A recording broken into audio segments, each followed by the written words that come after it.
राज्य में जो छूट मिलती है उम्र और प्रतिशत की, वो छूट टीएसपी के क्षेत्र के लोगों को नहीं मिल रही है। सबसे महत्वपूर्ण एक विषय तो ये है।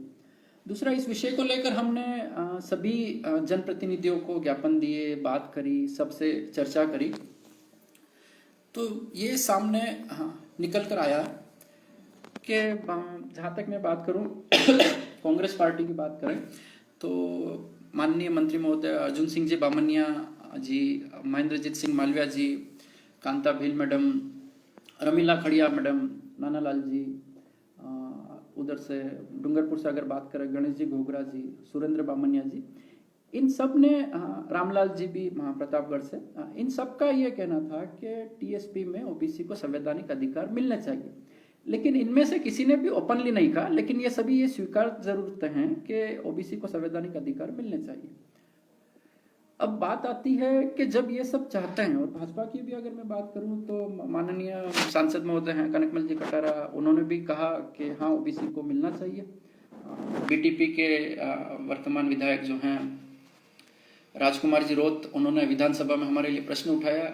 उसके अलावा राम प्रसाद जी ने भी ये कहा कि ओबीसी को अपना अधिकार मिलना चाहिए। अब जहाँ तक दूसरे सामाजिक संगठन हैं, आदिवासी परिवार, उनके भी सदस्यों से हमारी बात होती रहती है। कांति रोत भाई हैं, उन्होंने भी कहा कि ओबीसी को उनके अधिकार, संवैधानिक अधिकार मिलने चाहिए। और भौर दादा परमार हैं, उसके अलावा बीटीपी के जो प्रदेश प्रवक्ता देवेंद्र जी कटारा, उन्होंने भी ये कहा कि ओबीसी को उनके अधिकार मिलने चाहिए, उनका जो संवैधानिक प्रावधान है वो मिलना चाहिए। अब समस्या ये आती है, ओबीसी की भी अगर बात करें तो ओबीसी के जो लीडर्स हैं, ये सभी लीडर्स में अगर बात करें, कांग्रेस की मैं बात करूं तो प्रेम कुमार जी पाटीदार भी इस चीज़ में सहमत है कि ओबीसी को संवैधानिक अधिकार नहीं मिल रहे और मिलने चाहिए। भाजपा की तरफ से अगर बात करें तो राजेंद्र जी पंचाल हैं, जो ओबीसी के प्रदेश उपाध्यक्ष पहले रह चुके हैं ओबीसी मोर्चा के। डूंगरपुर जिलाध्यक्ष राजेंद्र जी श्रीमाल, इनका भी सहयोग रहा। प्रतापगढ़ से भी ओबीसी मोर्चा के अध्यक्ष शिवलाल जी साहू, इनका भी सहयोग रहा। तो हमने इस चीज को नोट किया कि जब इतने लोग चाहते हैं सभी पार्टियों के कि भाई ओबीसी के संवैधानिक अधिकार मिलने चाहिए, प्रतापगढ़ से भाजपा जिलाध्यक्ष कुमावत जी हैं, उनका भी सहयोग रहा। अब कहीं ना कहीं हमें ये समझ में आना चाहिए कि अब विरोध कौन कर रहा है। आज की बात करें तो आज माननीय मुख्यमंत्री महोदय अशोक गहलोत जी बांसवाड़ा के दौरे पे थे। बांसवाड़ा माँ त्रिपुरा सुंदरी में पधारे और उसके बाद कुशलगढ़ का उनका प्रशासन शहरों के संग अभियान था। तो हमने माँ त्रिपुरा सुंदरी में, मैं इससे पहले कहूँ कि सीएम साहब से मिलने के लिए लगभग हमने 40 बार सीएमओ में फ़ोन किए, लेकिन मुख्यमंत्री कार्यालय से आज तक हमको कोई फ़ोन नहीं आया या जवाब नहीं दिया गया कि भाई आप मुख्यमंत्री महोदय से मिल सकते हैं।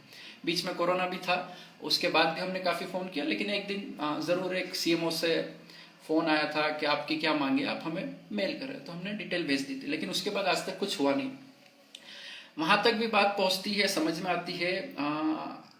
कुशलगढ़ में माननीय मुख्यमंत्री महोदय से जब बात होती है तो माफ़ी चाहूँगा, रिज्यूम कर दिया। उस विषय पे परसों मैंने माननीय मालविया जी, जो बागीदोरा विधानसभा से विधायक हैं, उनसे मैंने अनुरोध किया था कि सर हम मुख्यमंत्री महोदय से कुशलगढ़ में मिलना चाहते हैं, तो आप हमारे मुलाकात करवाइए। तो उन्होंने कहा बिल्कुल आपके करवा देंगे। और क्योंकि मैं पहले भी उनसे हमारी टीम अनुरोध कर चुकी थी, तो उन्होंने कहा नरेश जी आपकी टीम को लेकर आप आ जाइए, मिलवा देंगे। लेकिन उसके बाद ये हुआ कि मुख्यमंत्री महोदय का एक प्रोग्राम माताजी त्रिपुरा सुंदरी में भी बना।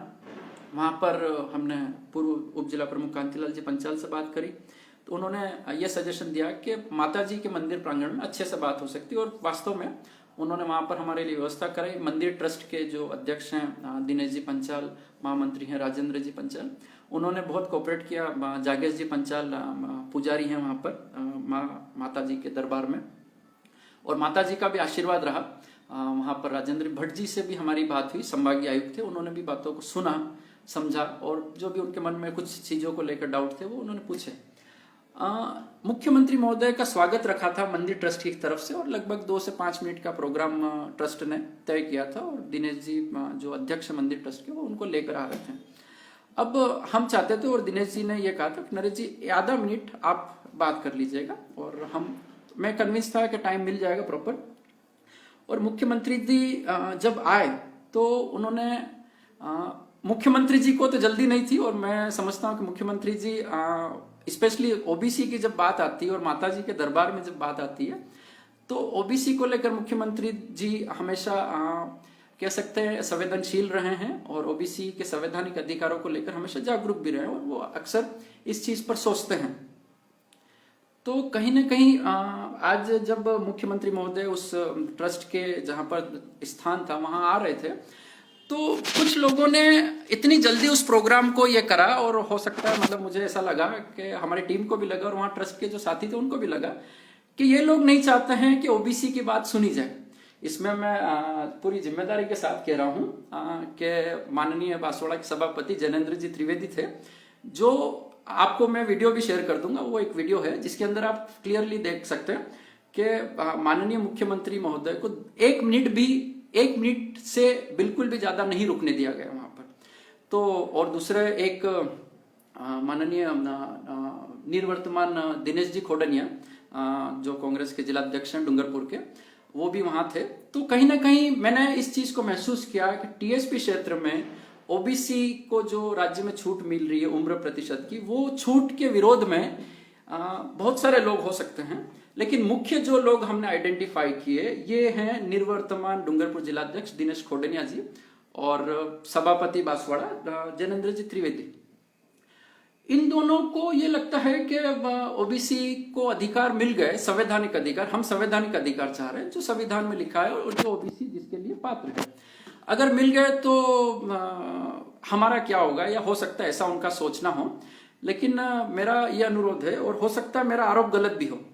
तो मुझे तो वहां देखकर और ट्रस्ट को और सभी को ये लगा कि जैनेंद्र त्रिवेदी जी चाहते और दिनेश खोडनिया जी चाहते तो हमारी बात को अच्छे से करवा सकते थे, जबकि वो मुख्यमंत्री महोदय खुद रुकना चाहते थे। मुख्यमंत्री महोदय ओबीसी की अगर बातें होती हैं तो वो निश्चित रूप से सुनते हैं, लेकिन कहीं ना कहीं सभापति महोदय बांसवाड़ा के जैनेंद्र जी त्रिवेदी और निवर्तमान जिलाध्यक्ष डूंगरपुर दिनेश खोडनिया जी ने इस चीज को, इस मुलाकात को नहीं होने दिया। पिछले काफी समय से हम संघर्ष कर रहे हैं और आगे भी मुलाकात मुख्यमंत्री महोदय तक ये बात नहीं पहुंचाना, ये दोनों नहीं पहुंचाने दे रहे। हकीकत में आपके सामने जिम्मेदारी के साथ कह रहा हूं।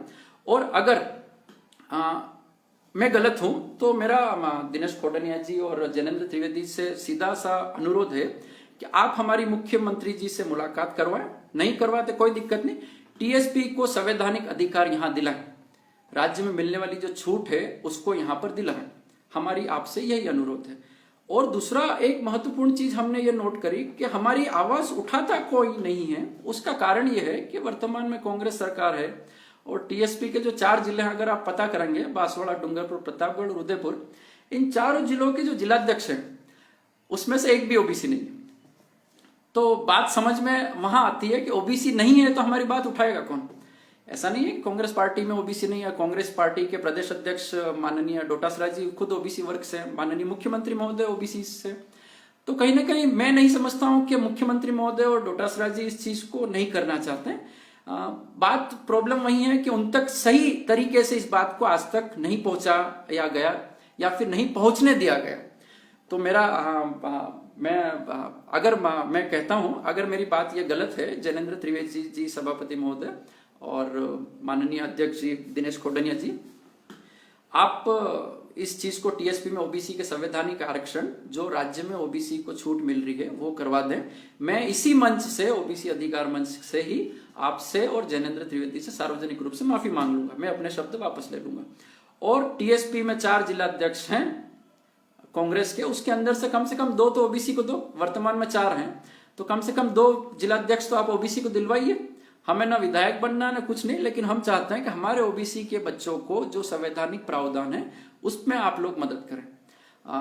साथियों, हो सकता है इस वीडियो को देखने के बाद मेरे ऊपर कोई कार्रवाई भी हो, मेरे ऊपर दूसरी तरीके से भी कोई कार्रवाई की जाए, क्योंकि सत्ता में कांग्रेस है और माननीय दिनेश जी खोडनिया जी कितने पावरफुल हैं आप सभी जानते हैं। जैनेंद्र त्रिवेदी जी भी पावरफुल हैं। तो कहीं ना कहीं हो सकता है मेरे साथ कुछ भी किया जा सकता है, जो भी हो मतलब देखा जाएगा, लेकिन कहीं ना कहीं मैं समझता हूँ कि ओबीसी के लिए किसी न किसी को तो आगे आना पड़ेगा। और मैं आप सभी से अनुरोध करता हूँ कि ओबीसी की आप आवाज बनाएं, और राज्य में जो ओबीसी और एमबीसी को जो छूट मिल रही है उस छूट का प्रावधान टीएसपी में लागू करवाएं। मैं माननीय दिनेश जी खोडनिया और जैनेंद्र जी त्रिवेदी दोनों से फिर से अनुरोध कर रहा हूं कि मेरा अगर ये आरोप गलत है कि आप लोग मुख्यमंत्री महोदय से ओबीसी की बात को, इस संवैधानिक बात को और सही व्यक्तियों के साथ नहीं पहुंचा रहे हैं, तो आप उस बात को पहुंचाएं, हमारी मुलाकात करवाएं और सार्वजनिक मुलाकात करें। हम चाहते हैं बंद कमरे में कोई मुलाकात नहीं हो, जो भी मुद्दे हों सबके सामने होना चाहिए। टीएसपी के ओबीसी और एमबीसी वर्ग को पता होना चाहिए कि बात क्या हो रही है, मुख्यमंत्री महोदय क्या सोचते हैं ओबीसी के बारे में, और हम लोग ओबीसी को लेकर क्या मांग करना चाह रहे हैं टीएसपी में मुख्यमंत्री महोदय से। तो हमारा आपसे फिर अनुरोध है कि आप लोग अगर इस चीज को लागू करवा देते हैं, आदरणीय दिनेश जी खोडनिया जी और जैनेंद्र त्रिवेदी जी, तो मैं मानूंगा, मैं आपसे माफी मांग लूंगा इस सार्वजनिक प्लेटफॉर्म से ही, क्योंकि मुझे नहीं लगता कि अगर मेरी माफी जो है ओबीसी के अधिकारों से बढ़कर है, तो मैं अपने आप को झुकाने के लिए तैयार हूं अगर आप लोग ओबीसी को अपने अधिकार दिलाने के लिए तैयार हैं। हो सकता है मेरे साथ कोई गलत काम हो या मुझे परेशान किया जाए, ये होता है, ये लोकतंत्र में हमने इस चीज को देखा है, लेकिन मुझे बाबा साहब के संविधान में बिल्कुल भरोसा है और टीएसपी क्षेत्र के सभी नागरिकों में एसटी, एससी, ओबीसी, एमबीसी और सभी जनरल के जो संविधान को प्यार करते हैं, जो संविधान को मानते हैं, उन सभी वो सभी मेरे साथ हैं। और मैं पुनः आपको हमारे आदर्श पुरुष के दर्शन करा देता हूँ। ये हमारे आदर्श पुरुष हैं और इसमें ज्योतिबा फुले माली समाज से हैं और मुख्यमंत्री महोदय भी माली समाज से हैं, और मेरे ख्याल से कहीं न कहीं चीज़ों को अब समझने की ज़रूरत है कि ओबीसी के साथ कुठाराघात क्यों किया जा रहा है। ओबीसी, सबसे पहले मैं यही कहूँगा कि ओबीसी पढ़ना शुरू करें, शिक्षित हो। आप अपने अधिकार तभी समझ पाएंगे जब आप शिक्षित होंगे, और मुझे ये करने